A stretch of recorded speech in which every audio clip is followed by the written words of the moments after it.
Welcome back to Sunday Vibes, one and all. Me, Chris and Pat back in the building. Chris Hamill has spent the night with an ice pack on his knee. What's going on, Hamill? Beasted 7K and, I've put one of my gorgeous calves out. The right one, to be more specific. You do have big calves, actually. That's one thing. I haven't seen you in about 6 months, because obviously you're still in quarantine, but I do still remember your calf size, not your quad size. I don't know if I told you this, but I once did calf modelling. No, you didn't. Yeah, I did. For a shoot. I mean, admittedly, it was for an agency that I worked for. I worked in an ad agency prior to working at Football Daily, and they didn't want to pay a model, and they were like, "You play football, your calves are all right. Will you do the shoot for us?" And I was like, "Yes." And now one has sprung loose and is no longer working. Yeah, so, I'm way past my prime now. But apart from that, all good. How are you? Not too bad. I've actually hurt my ankle as well running. I think it's road running. Yeah, not great. It's just repetitive, banging down on concrete. Not a great sign. Pato, have you picked up any injuries this week? I've got to say, actually, I was kind of smiling listening to that because I had to go to the doctor on Friday because I've got a leg injury. I did the phone call and he was like, "I'm actually quite concerned," and so I've been told that I need to take some time off exercise because I've just basically my entire right leg, I've got tight hamstrings, tight calves, bit of tendonitis. Man. Yeah, it's pretty bad. State of us. That is absolute state of us. This has coincided nicely with the 5-year anniversary of us working together. This is a great reflection of where we're at now. You've got no excuse, Joe. How old are you now? I'll be 27 in a week. Yeah, that's no age for your body to be falling apart. I'm 31. Jesus. You're old, man. I know. Right, should we crack on with the show? Because we're waffling about injuries and age here, and I'm sure people want to hear us talk about football. So the main question this week was sent in by Euro Expert. He says, which Premier League team or player has turned their form around the most this season? Is there one decision that has really turned your club around? I guess there's only one place to start, really, and it's Man City, because 3 months ago, we weren't talking about them as being by far the best team in Europe, right, Hamster? Yeah, I'm pretty obsessed with João Cancelo at the moment, to be perfectly frank, and it's nice that it's come good after that £60 million move. I know there was a bit of a swap with Danilo, right, which meant they didn't necessarily stump up that amount net. But we kind of hyped up his move. 13 starts last season in the Premier League didn't really happen for him. And, this season, Ruben Dias has got an awful lot of praise for reinvigorating that Manchester City back line. But João Cancelo's kind of powering, other elements of the side, isn't he? And, yeah, I think he's just been absolutely formidable this campaign. And he's just become integral to Manchester City, like you said, becoming one of the most dominant teams in Europe. He's clocked up the 5th most minutes. That's a pretty crazy sort of transition from being on the periphery, isn't it? And it's also quite mad that Kyle Walker has still managed to clock up 15 starts as well, which again highlights the tactical sort of versatility of João Cancelo. He's played left back, he's played right back, he's played central midfield, and he's now at a point where he's even being rested for the big games. Pep dropped him for the Sheffield United game. In anticipation of Liverpool. That's how important he's become to Manchester City. And in this time, in the aforementioned minutes, he's put up the most tackles, the most interceptions. I think he's second to KDB in terms of key passes. So most of those would be from open play as well. He doesn't take a lot of set pieces, does he? And third when it comes to dribbles per 90 as well, behind Sterling and Mahrez. So he's doing everything. And yeah, without him, there'd be a vastly sort of inferior proposition. And it is really interesting how Pep's using him, because we've seen him use Fabian Delph before, haven't we, and Zinchenko as that sort of almost third midfielder that comes in to protect the defence, when they tuck in a little bit. But not only can João Cancelo tuck in, not only is he there for that sort of ball circulation, which the other options gave him that I mentioned prior, but his creativity is genuinely elite from that position. And he's kind of freed up Gundogan to go on those marauding runs. And astonishingly, Cancelo's still second for passes into the final third and passes into the penalty area, despite mainly taking up this deep position. That's just a nod to his athleticism and his timing, I guess. So yeah, I think Manchester City overtaking Liverpool as the dominant side. It happened a month ago, didn't it? They're clear now, obviously, but it was owing to like the form of a few individuals, and that's really kick-started them as a team. And João Cancelo was certainly one of those individuals. Yeah, do you think Pep is, like, I didn't watch enough of that Bayern Munich side under Pep Guardiola, but he did something very similar to with Philipp Lahm, didn't he? Where he brought him into that sort of defensive midfield role and was kind of using him as a right-back come defensive midfielder. So I wonder whether he's taken sort of everything he sort of learned there and implementing it here, because he was like that sort of player as well like that.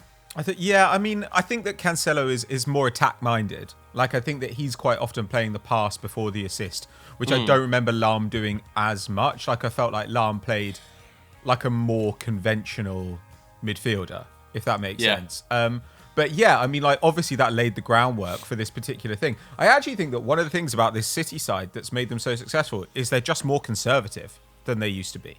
Like, I mean, they can still go out and blow the doors off teams, but what I notice is that when a team gets through the first wave of the City press, there's still so many guys back. And then quite often the couple of people trailing the attack are also City players.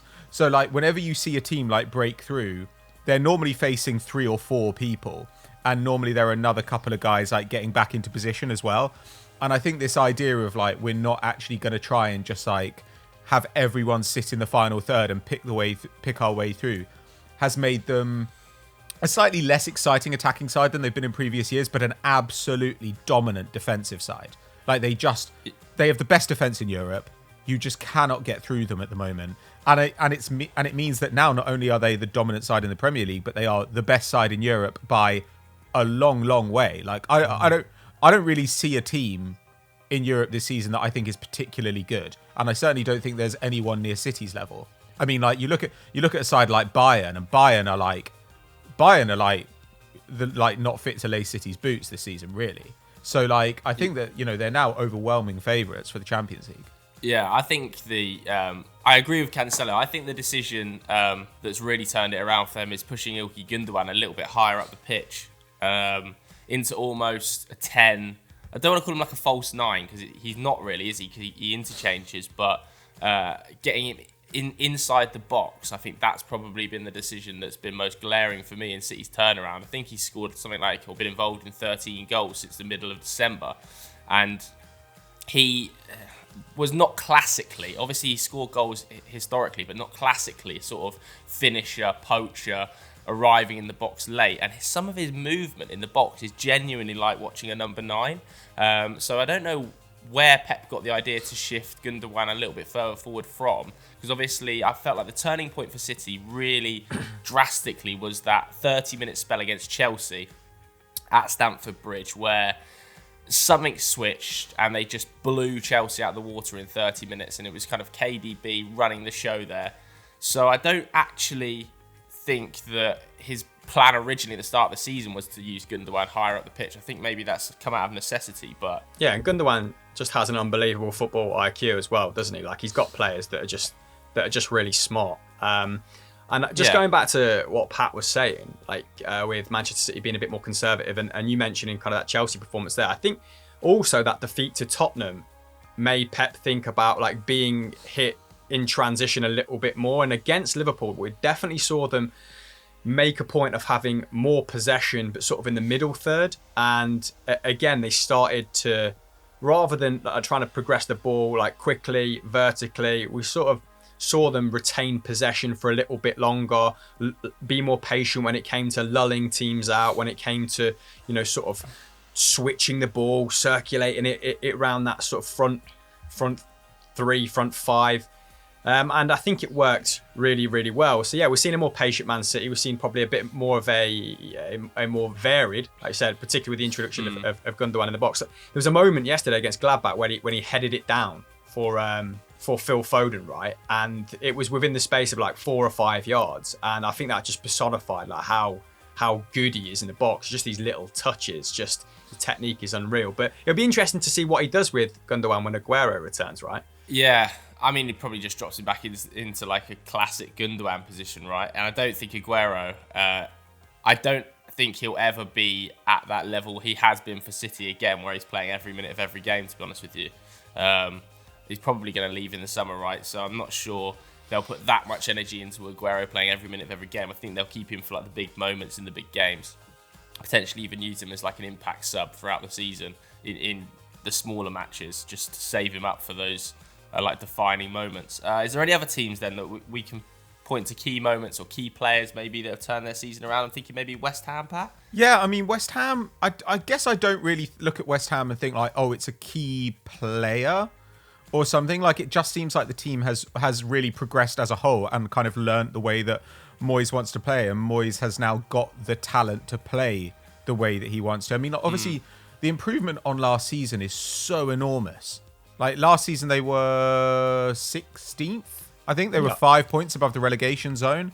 And now they're like 4th, like 2 points ahead of Chelsea. And when you watch them, it's not unreasonable. Like, when Spurs were going away to them at the weekend, I was like, Spurs will lose this. Like, not so was I, yeah. Like, West Ham will beat them. Like, because West Ham are now difficult to play, especially away from home. They've got such an interesting combination of like skill and physique. Like, I think that physically they're an incredibly difficult side to play against now, and it does remind me of Everton under Moyes. You know, like, they've got guys like Antonio and Souček and Soufal who are all like really difficult customers. And I think that like Souček and Soufal have been two of the revelations of the season. I mean, they cost £20 million combined. Souček is just... I find it hard to work out exactly what he is, except that he's a Fellaini. Like, I mean, that's what he is. That's his position. He plays the Fellaini. And I mean, like, 10. Yeah, he's just a huge presence in both boxes. You know, his defensive actions, like, they're okay. They're pretty decent. He commits quite a lot of fouls, but really what he does is just like win absolutely everything in the air. And Soufal is just like a rock solid fullback. Like, nothing special, nothing fancy. Like, just does everything that you'd want him to do. I don't know. I find it really hard to put my finger on exactly what they've managed to work out here. But I really like the fact that you've got somebody like Jared Bowen on the wing and Ben Rama as well, you know, who are like your kind of like skillful beta man player pass players. And then you have guys like Antonio and Souček who are absolute battering rams that just can compete with pretty much any centre back in the league. And I think like the defensive stability has probably been the main thing. You know, they're really hard to play through. It feels like they've always got cover back. Their goals conceded have dropped from like over 1.5 a game to just over 1 a game, which really shows, you know, like that to me is like a hallmark of the Moyes style, having that solidity, that stable base at the back. And when you've got a guy like Antonio, who is just such a problem for defenders, you can kind of do that. Like, Antonio's always going to be able to hold it up. And in some ways, he plays the role almost like the way that Harry Kane plays up front for Spurs. Like, you can knock it long and you know he will hold it up until he gets runners going around him. So, yeah, I'm afraid I don't have like a really clever analysis of them, except to say that, like, I think that gradually they've evolved this squad into a really solid one, and that the talent perfectly dovetails at the moment with what the manager requires them to do. Yeah, I kind of agree with you. Like, they're more than the sum of their parts, aren't they? That classic old phrase of West Ham. Like, there's no superstar individual in there. But what I think I nearly called him Jose Moyes then. David Moyes has got really right this season is like players like Craig Dawson coming in. I remember at the start of the season, there was a few sceptical question marks over like Craig Dawson starting week in, week out, especially if it meant players like Issa Diop potentially falling by the wayside, who classically has been like a very highly regarded talent across Europe in favour of sort of an aging out English centre back like Craig Dawson. But he's been like superb for West Ham, and no West Ham fan is moaning now that Issa Diop is sitting firmly on the substitutes bench and Craig Dawson starting week in, week out. Yeah. So like, hats off to David Moyes for taking some slightly uglier decisions, because they've just worked out perfectly. I actually feel like the midfield probably deserves most of the credit. Like, the defence has been good, and like Cresswell's transition to the third centre back, the outside centre back, has been really interesting to watch, because he's still one of their more progressive passers, isn't he? Like, he still gets a lot of crosses off from deep. But like, the average age of that midfield now is 25 and under, and it is reflected in their pressure numbers. They get through an awful lot. at least relatively speaking. Pablo Fornals, Souček and Rice, in that reverse order, are the top 3 pressers at the club. Jared Bowen could maybe do a little bit more, but is a bit more decisive, isn't he? He's a bit more of a second striker sometimes in that regard. And last season, it's only been a season, lads, since Mark Noble was a regular. He started 32 games last campaign. Yeah. And while he's always had a certain quality on the ball, that just meant that Declan Rice was stretched every game. And we saw that, didn't we, in his post-match in the first few, when West Ham delivered the first few surprise results. Declan Rice just saying I can do more on the ball because I'm doing less off the ball, which is really interesting. So I think kind of anyone can drop maybe into that. Not anyone. A lot of players could drop into that back 5. I think the centre halves are putting in less than a tackle each per 90 at the moment, for example, because they've got really busy players in front of them, protecting them really, really adeptly. So yeah, I think Moyes bringing the average age of that midfield down, he deserves a lot of credit for. And when people see them line up in a 5-4-1 off the ball, they think, yeah, classic Moyes. This is what Moyes was doing at Everton. But Moyes never played a back 3 at Everton. So I think he also deserves credit for having that bravery to tweak his own approach and sort of update his tactics, his philosophy. So I think it's just the result of good work that's coinciding with teams having a down year, and they deserve the sort of moment in the sun, don't they? Yeah. Any other suggestions, Pat, for sort of decisions that have changed team seasons? Tuchel. I mean, what decision has changed? to me, the firing of Lampard, is that the suggestion? It is interesting though, isn't it? Has he actually done that much, in your opinion? He's not lost in 8 games, has he?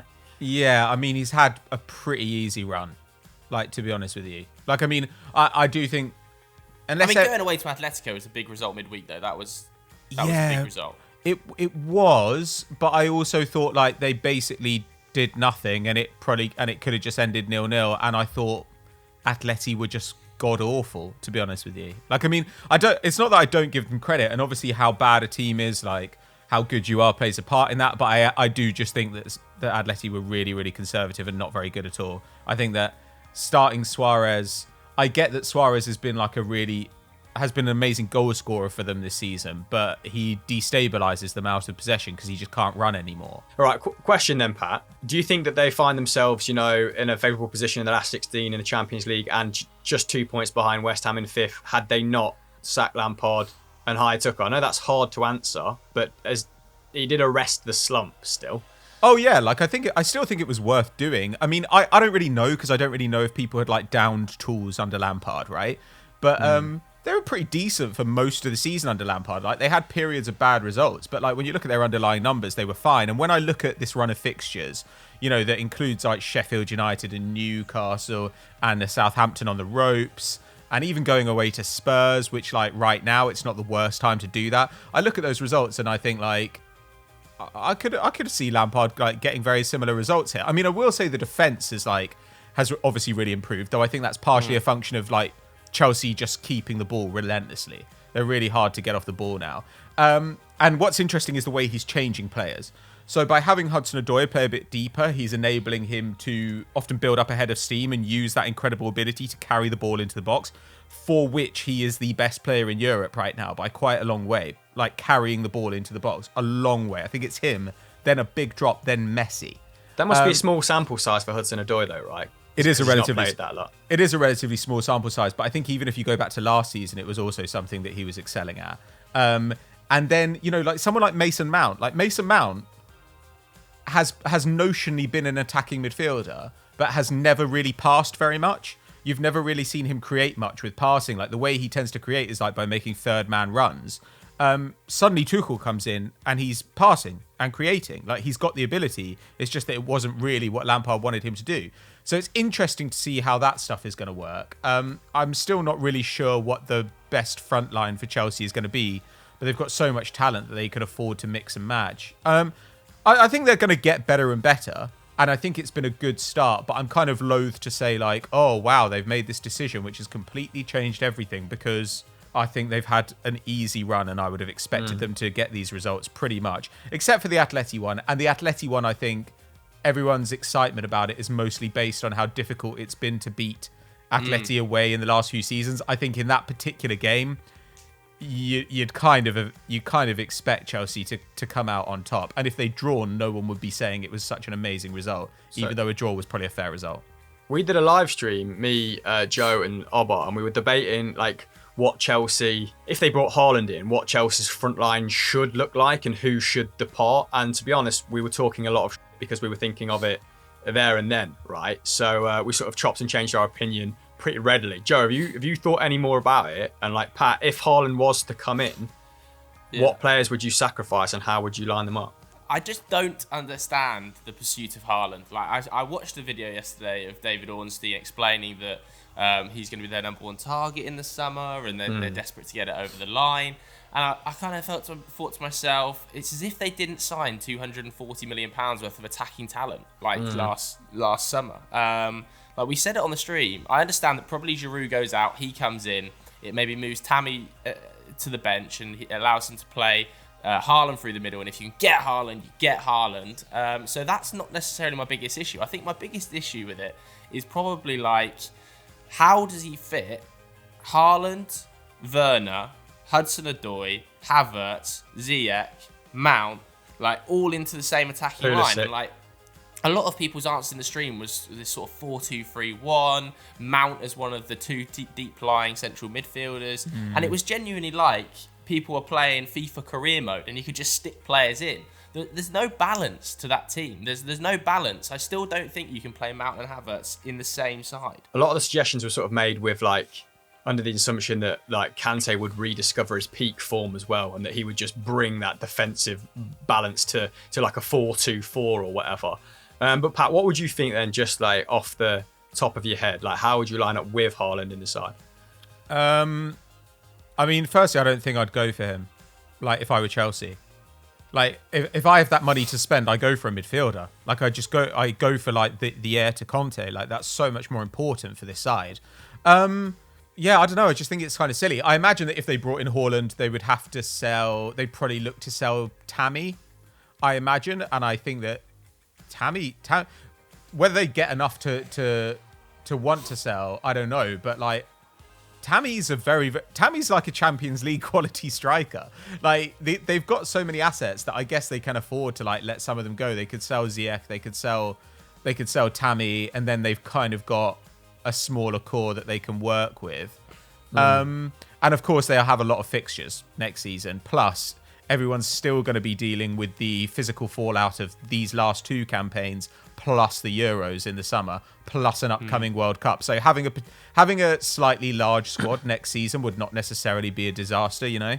I guess with Haaland there, like you play, I don't really know, because do you start just like the best players, or do you start the best players for the game? Like, to me, the best attackers they have now are Pulisic, Werner, Hudson-Odoi, and maybe Tammy. Like that might be the best balance for that side.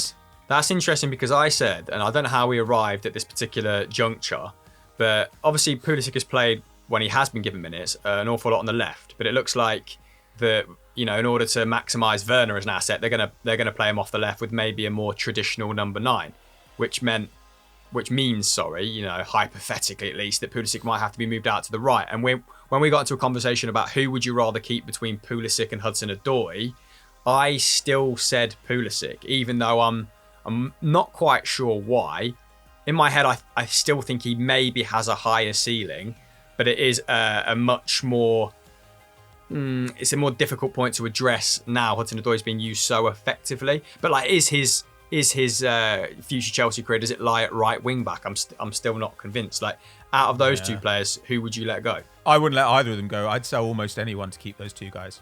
Like, those two guys would be... They both have injury histories, which is a bit of a concern. But they, to me, could both explode and become superstars. Like, I mean, I would let Ziyech go. I'd certainly let Ziyech go. I'd let potentially Abraham go.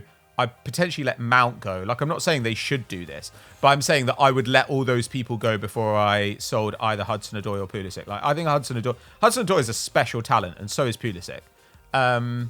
It's an interesting one, because like, well, even when we've run through all of these players in like the last 5 to 10 minutes, like we haven't mentioned Havertz, and he's like the record signing at the club.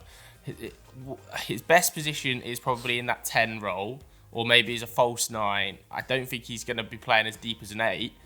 But like, for me, the Haaland signing would make no sense. I totally agree with Pat. Like, even if you were to spend that money on a centre back, I think it's better spent in that area, given that Thiago Silva, he's not going to be around forever, and he's been injury prone this season at the best of times. I think spend that. If you're going to spend 110 million, you could probably get a fairly lights out midfielder and centre back for that money for Chelsea this summer. I would be extremely surprised to see the rumours of them going balls to the wall for Haaland come true. It would just shock me. I can imagine Tuchel not really like insisting that they sign Haaland, but Chelsea still doing that thing where they just go out and buy the best player because they can, and Abramovich feels like it. I mean, it looks like Hakim Ziyech, like he's not been involved in the last 4 league games. I don't know if that changed at some point, but like so it looks like kind of he would be the one, like you two have said, to potentially get the chop first. Kurt Zouma's obviously not featured an awful lot, but what do you think to Ben Chilwell and Reece James kind of dropping out as well? Right decisions for you guys? Well, I think it's only sort of a moment in time for those guys. I don't believe that Tuchel will persevere necessarily with the 3 at the back and the wing back system next season. I think once he gets maybe a couple of signings through the door, figures out a little bit more of the landscape of Chelsea, I believe he'll probably go back to a back 4 just so he can get more forwards on the pitch. And when that happens, then you might see the re-emergence of Reece James and Chilwell, because Reece James in particular, I think, is such a high-level talent that I would be surprised to see him just sort of fall by the wayside. Ben Chilwell maybe slightly more, but definitely a better left-back option than Marcos Alonso. I think Alonso's only really playing right now because of that wing-back system. I still think they'll go to a back 4 next season. I would be super surprised to see him stay with a back 3. Yeah, I think Reece James is a weird fit for a back 3. I completely agree. So do I. Because he's like, in a way, Reece James would be like, if they were going to play with a back 3, you want someone more like an interesting swap. Obviously, this would never happen, but an interesting swap would be like a guy like Bellerin for Reece James, because Arsenal try and play with like inverted fullbacks, right, where they step into midfield. And Bellerin is like a good technical player, but it's not really what he's good at. Like, why he's a good wing back is because what's exceptional about him is his like pace, so he can overlap and make recovery runs. Like, that's what I think a wing back needs to do: overlap and make recovery runs. And I don't think those are the best parts of Reece James's game. Like, I actually think I think he'd be amazing. Like, if Man City didn't have João Cancelo, I think he'd be amazing, like as an inverted fullback at City, because a lot of his talents are very midfield type talents. Like, you could imagine him playing inverted fullback for a team, stepping into midfield and just really dominating passing. And so I think that when they move to a back 4, he won't be asked to like dominate his flank, which is really what you expect from a wing back. He'll be asked to participate more in build up, and you might see the best of him. And probably the same is true of Chilwell, where Chilwell can participate more in possession, which isn't something Alonso does. Alonso is just like motoring up and down the flank and trying to get into the box, really. Yeah, I agree. All right, let's move on to some quick fires then. This first one from Vasi something. He says, is Giroud the most underrated player ever? Surely not. Like, I understand that he is I don't even know what to say about this one, because we had a bit of a strong debate, didn't we, the other day about it. Maybe that was on the WhatsApp group, but because Chelsea fans are just becoming besotted with him, aren't they? And he is a scorer of great goals. It's one of those where it's quite hard to dislike him, because sometimes he does the seemingly impossible. But and I do, like, in his career, I do feel for his trajectory. It was like 15-16 when he scored 22 goals for Arsenal in all competitions, and then Wenger opted to go like 4-2-3-1 with Alexis Sanchez down the middle the season after, and I think it was like Alex Iwobi got more minutes than him the season after, him finishing a top goal scorer. And then like a year or 18 months later, he wins the World Cup, admittedly not scoring a goal, but being effective in Deschamps' boring ass system. And still, he was still like rotting on the bench, wasn't he? He'd gone from like an elite Premier League marksman, elite might be generous, like a very good Premier League marksman, to like a bench warmer in the space of 2 seasons, and he's never really recovered from that. I mean, post his move to Chelsea, he's had like He had an exceptional run in the Europa League when they won it under Sarri, didn't he? But other than that, it's been kind of like 1,000 minutes here and there in the league, if that. But I am glad that he's sort of had a renaissance this season. What is it, like 10, 11 goals in his first, like as many starts? Thing is, I think it depends which group of fans you talk to on this one. Like, if you speak to most Arsenal fans, I'm not putting words in Pat's mouth, so I don't know what you're going to say, Pat, but they are, like, quite a lot of them aren't the biggest fans of Giroud. Well, it's because of that 15-16 season, right, Pat? And obviously, where he cost them the title and went 12 games without scoring a goal. like with Ozil kind of as his supply line when he should have wrapped away more goals, but I think he still got a decent amount in that campaign.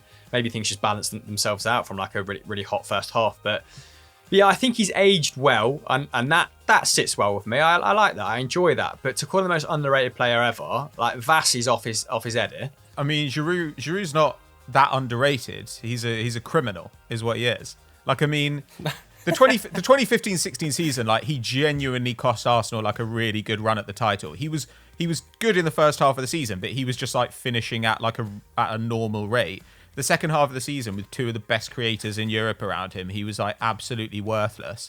And the first couple of years he was at Arsenal, you know, one of the reasons that he never was that loved was because the first couple of seasons he genuinely couldn't hit a barn door.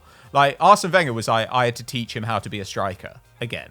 Like, because he just like, I mean, there are compilations online of Giroud missing unbelievable sitters, and I know there are those for every striker, but Giroud did it relentlessly. And when you consider the creativity he had around him, like, this was a period where Arsenal had Alexis Sanchez on the wing, who was a good goal scorer, but he was really an unbelievable creator as a winger. Ozil, who was like the best number 10 in Europe. And then you had Santi Cazorla playing in central midfield, who was also creating tons of chances. Like, the creativity in that side was absolutely off the charts. And Giroud was getting like 15, 16 goals a season. And when people pretended he was like a clown, he obviously wasn't. And he helped facilitate the players around him. But had Arsenal had a better striker in that period, would they have won something bigger? Like, potentially, yes. And I mean, like, the most underrated player ever is legitimately wild. Like, I mean, there are players that people basically never talk about anymore who were absolutely fantastic at the time. Like how much do people really talk about like Gary Neville as a player? How much do people really talk about, like, I don't know, Laurent or Gilberto Silva or like David Beckham? Yeah, or guys like Damien Duff, you know, like, who were great. Like, there are so many players like this who were like genuinely amazing, or Rooney, where people just talked about Rooney in terms of what he could have been for like 10 years when he was still one of the best players in the world. Like, Giroud has been a good and above average top flight striker for a long time. And now he benefits from getting sub minutes where he has a great impact, and I'm glad for him. But like, Jesus Christ, it is revisionism of the most ridiculous order to pretend that he's the most underrated player now, let alone ever. Yeah, the World Cup massively helps him. The World Cup massively helps him, because if you take the World Cup out of there, I think that people don't have the same opinion. And I'm pretty sure he didn't have a shot on target the whole campaign, the World Cup. Yeah, because the Shams just wanted him to drop deep, win headers, try and flick it onto Griezmann. Like, I don't actually hold him. Yeah, but he could have done that and got some shots. Like, and put a shot on target. Yeah, you know, like there were periods where he was doing that for Arsenal and he was still getting shots, right? Yeah, but that season, I think I remember as well, like Ozil getting 16 assists before like January or maybe February. Yeah, I think at least the second half of the season, it was the first 18, 19 match weeks. Ozil got 16 assists. Yeah, which is ridiculous because the record is still 20, isn't it? Shared by Thierry Henry and KDB. And then he only got 3 in the latter half of the season. And I think not only did he like cost Arsenal the title, this is when people like loved Ozil. He like may have cost him that individual accolade as well. And football commentary is so stupid that then like the narrative after that season became, oh well, Ozil's form dropped off. Look how many assists he got before, and look how many assists he got afterwards. That must be Ozil's problem. Like, Ozil can determine whether people finish the chances he creates. Like, whereas actually Giroud was just like shanking everything like out of the stadium and over to White Hart Lane. Like, it's just like it's fine. Like, you know, but Danny Welbeck in a lot of ways was more clutch than Giroud that season. Wow. Danny Wells' name's being thrown in the hat here. Let's move on. Surely. He's quality. He's an absolute looker, though, isn't he? He's ruthless. I do like his whole charm, his persona. He's got a wonderful aura. I would like to go to an expensive dinner with him. All right, let's move on from Vassi's question because it's a resounding no, Vassi, to Arif K, who says, looking at Martial's form this year, do you think United should sell him in the summer? If so, who can they go for? Come on, Joe. You've got to answer this one, sure. I don't think they'll sell him. No, I don't think they'll sell him. But his form is absolutely howling at the moment. I'm not going to lie. I think we finally realised this season, despite the fact towards the back end of last season, he is actually pretty effective as a 9. I think he finished on 17 Premier League goals, maybe 23, 24 in all competitions, which is his best output by far in a Manchester United shirt. This year has been worrying, the level of drop-off. What Ollie's demanding from his centre forward is basically what Martial can't do, which is huge off the ball movement to allow Bruno to get balls into them. And Cavani has really shown him up, really, in the way he moves off the ball and the way he moves when he's pressing.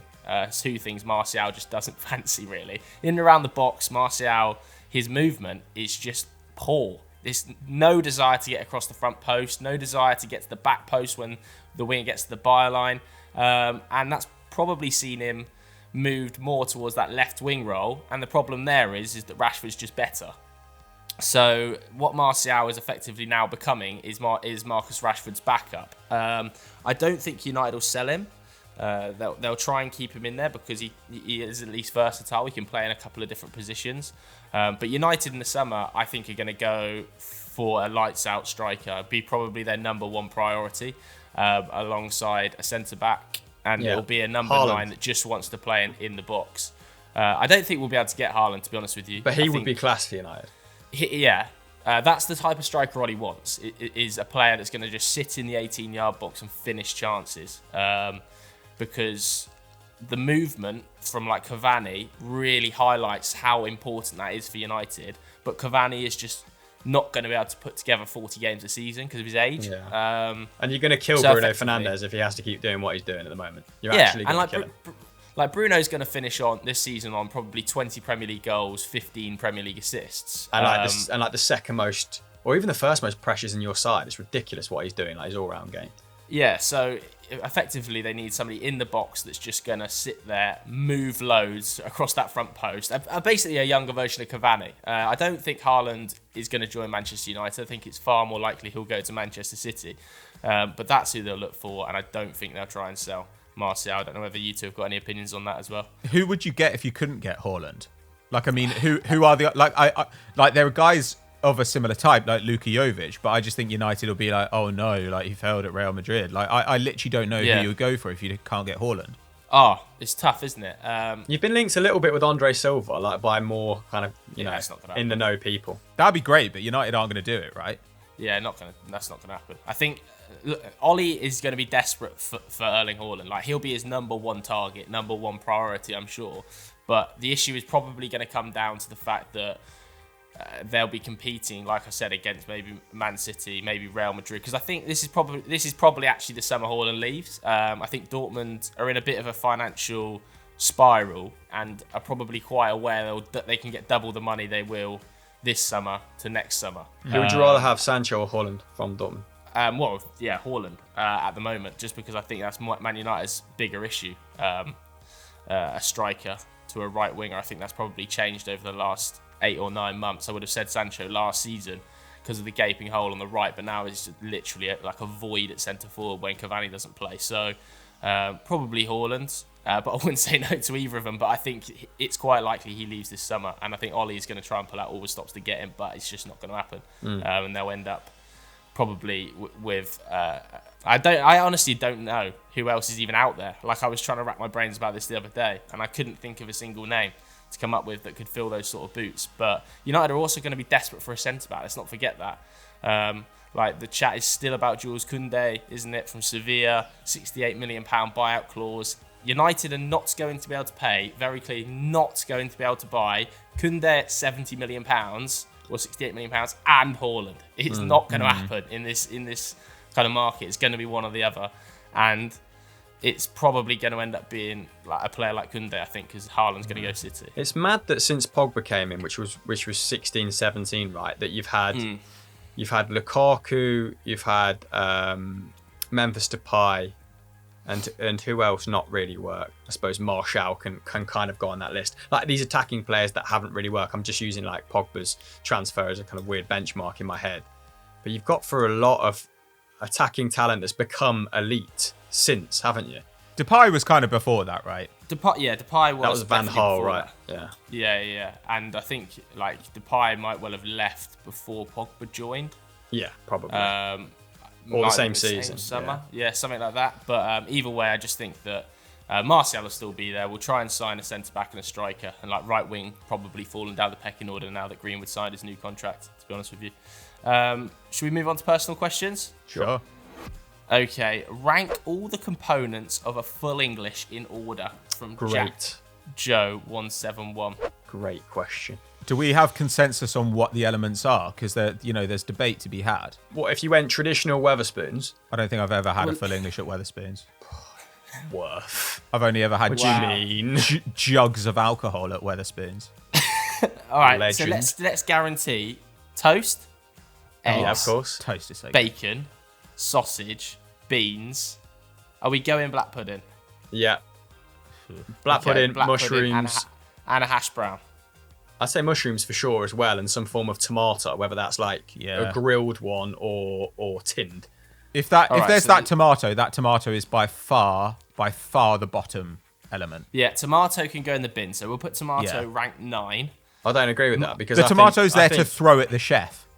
What are you talking about, Hamill? When have you ever actually eaten the tomato off a Weatherspoons breakfast? Tinned tomatoes are underrated because they make the toast, which is often dry as hell, more moist, which is important. That's important for people like for. me.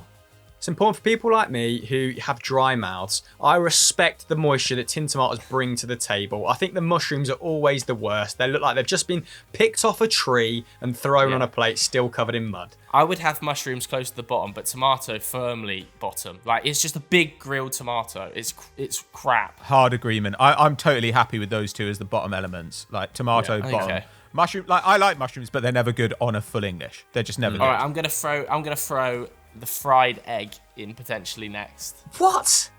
It's not the best egg. It's never right, mate. It's always greasy. It's overcooked. The yolk don't work. Eggs Europa League territory. Egg is Europa League territory, like the 4th or 5th best component on that breakfast for me. That's Champions League territory. You're calling it there, 4th or 5th. Yeah, but I'm making it.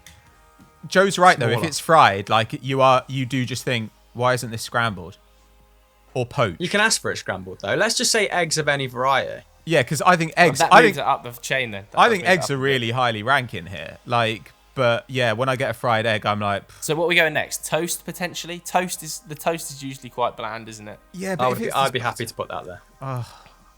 Yeah, right. I mean, you know what? Go on, Pat. I know you want to put bacon low, don't you? Well, it's just because it's not well cooked. Like bacon itself is obviously like one of the best parts of like the full English when it's done well. But when you get it like in a greasy spoon, it's always flaccid. It's got like white unrendered fat, which is absolutely disgusting. It looks anemic as hell. Yeah, like I'm sorry, but people in this country do not know how to cook bacon. They cook it so the fat stays white. It's disgusting. Don't tar us all with the Weatherspoons brush, but mate. that doesn't happen in other countries. How do you cook it? I cook it until the fat is rendered out, until the fat goes like crisp and brown, like until it's properly cooked. Like, you need that crunch, that snap on the end of your bacon. When you hold one end of the bacon should stand straight out like a diving board, right? Like, but this is the only country in the world where I've had that like uncooked, flaccid bacon. And when it comes like that, I'm literally like, I'd rather not have it.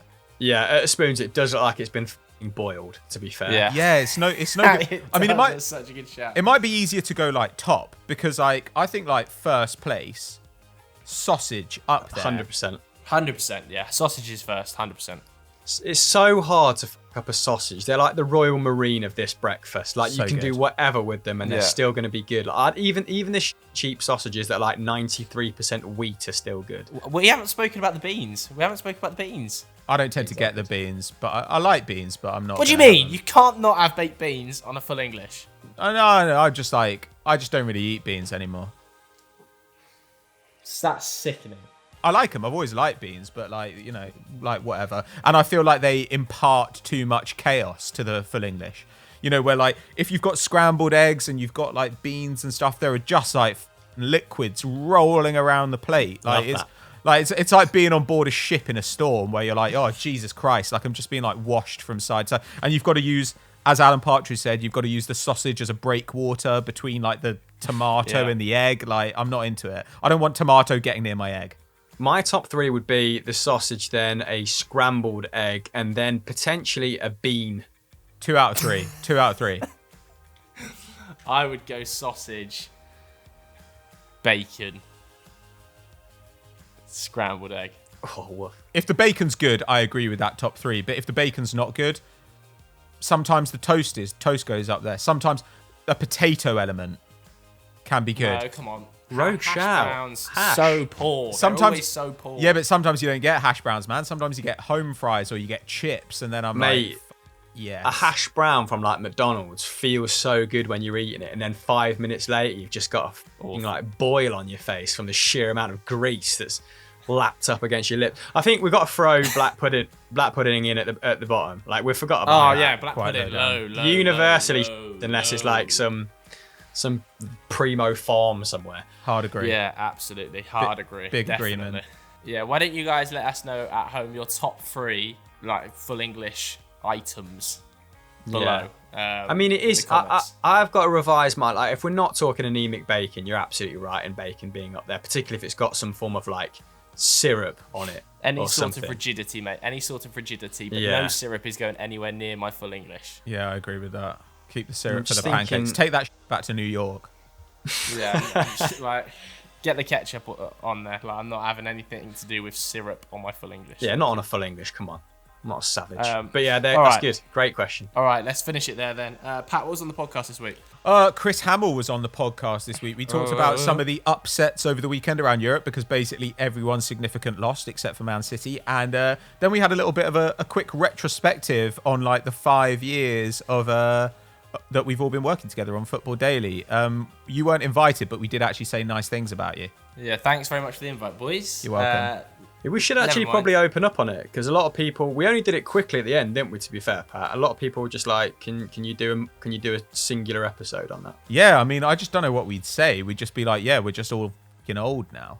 Like that's the difference. Haggard. We're all old, but we all look better than we did. So that, I suppose, is a small Yeah, but that's win. just in money. Like, look at Be Messi. positive. Well, it's also taste. Like, you don't have taste when you're young. Yeah, I mean, I knew that the £8 haircut I was getting from Toppers in 2016 was a bad decision. I just didn't have any other decisions, at my disposal. Yeah, I feel you. But yeah, hey ho. What am I plugging? I hear you ask, Joe. I don't know. Go and watch it. Go and watch Explained. I say this every week. It's like the one on Everton was great, and there's one on Phil Foden coming out, which will also be great. Yeah, all right, that's it for another episode of Sunday Vibes then. Goodbye.